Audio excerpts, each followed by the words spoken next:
Fox News Podcasts presents the Bret Baier Podcast, Common Ground. There are a number of senators on the Republican side that continue to want to find common ground. We emphasize the conflict and controversy sells, and I think that's a problem because most Americans look at Washington and see something that's broken. Why don't we look for ways that we celebrate what this country is capable of doing? It's amazing what you can do when you get off social media and you start talking and communicating with one another because there is common ground. With Fox News chief political anchor Bret Baier.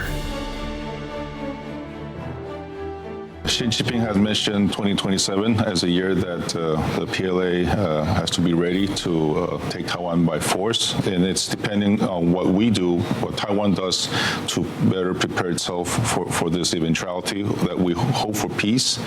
But as the saying goes here, repeated frequently, peace through strength. On tonight's Common Ground segment, a bipartisan effort in the Senate to enable Taiwan to receive arms and supplies while it faces threats from Communist China. Joining us, Foreign Relations Committee members, Senator Pete Ricketts, Republican from Nebraska, and Senator Chris Coons, Democrat from Delaware. Thank you both for being here. I want to talk about this legislation and the threat from China in just a second. I want to ask both of you a question where there's common ground, where you're getting criticism from the other party.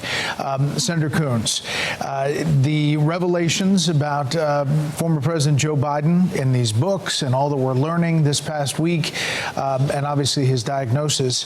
This is what you said right after the debate in June 27th.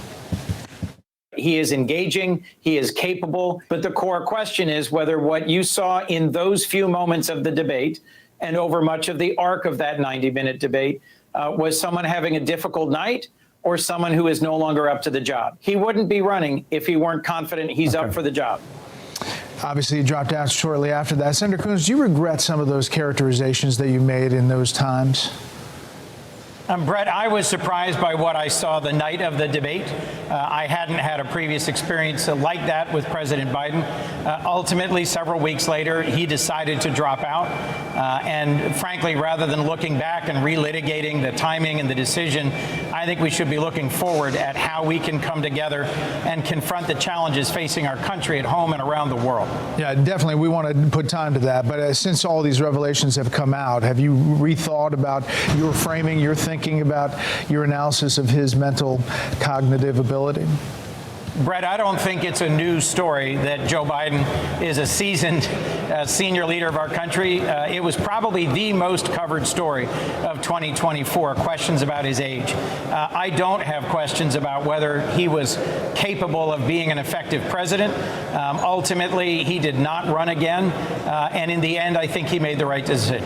Senator Ricketts, some common ground criticism from the other party about how the president is dealing with overseas gifts, if you will. Today, the Defense Department accepted this jet from Qatar. He was asked about it today, kind of pushed back on that being a controversy. How do you see that as we accept this jet to be potentially the next Air Force One? Well, Bret, I haven't been briefed by the White House, but my understanding was this whole process started because the Air Force needed a plane to be an upgraded Air Force One, and that's how we kind of arrived at this position. And certainly when it comes to gifts, we have ethics rules. We have them in the Senate, got them in the White House. Those rules need to be followed. And ultimately what we want is to make sure that we've got the president traveling in a way that's as safe as possible and to make sure that he can be in touch with anybody he needs to be in touch with as he's traveling around the world. We'll hear more after this. Okay, let's talk about the PORCUPINE Act. It is a bipartisan act to streamline the process for arms sales in Taiwan, regulated by Arms Export Control Act, make it easier for our allies and partners to send U.S. origin weapons to Taiwan. Senator Coons, why is this important and why now? Well, Senator Ricketts and I last month traveled to Taiwan and to the Philippines. And while in Taiwan, we had a chance to look at their efforts to be as equipped and trained and prepared for a potential PRC attempt at invading the island of Taiwan. Pete and I recognized when we were there, meeting with leaders of Taiwan, that our system for delivering materiel and weapons is too long. They've ordered things that they are buying from us years ago that have not yet been delivered. And Senator Ricketts, is there a lot of bipartisan support for this kind of action?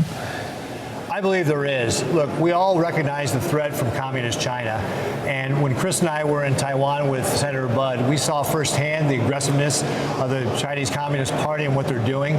We also heard, as Chris was saying, that things like the backlog of weapons that Taiwan needs to defend itself needs to be addressed. The PORCUPINE Act is one of the ways that we can address that. I think that we're going to find that there's broad bipartisan support to help Taiwan have the tools it needs to defend itself. And as Chris said while we were there, this is kind of a race against time, and this is the battle for the 21st century. You know, if you look at the top recipients of U.S. arms sales in billions, Taiwan about fourth down on that list. But the Wall Street Journal has, to combat China, the U.S. wants its friends to do more. A key goal for the initial phase of a potential showdown with China over Taiwan would be to neutralize China's radar sites, missile launchers, and command centers that hold off the U.S. and its allies, according to the Indo-Pacific commander. I mean, we are preparing for that, right, Senator Coons? Yes, we met with Admiral Paparo, who's the Indo-PACOM commander, before this trip, and talked with him at great length about what the needs are, both for our systems and for our military, and what greater contributions we're seeking from our partners and allies. The Japanese have committed to doubling their defense spending, which will make them the fourth biggest investor in security in the world.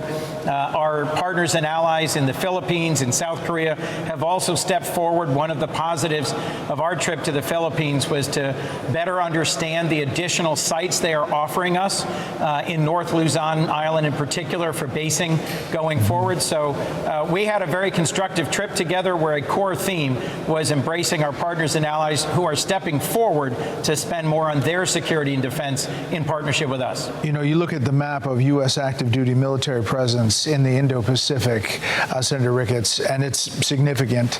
This place, though, is a tender keg if China decides to move.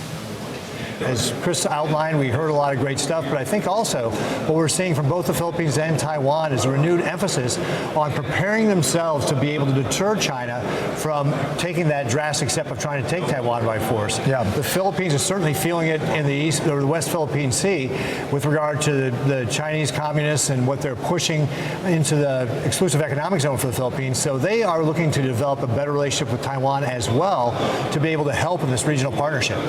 Okay. Senators, we'll follow this as it moves along. Thank you very much for the time. Thank you. Okay, thank you.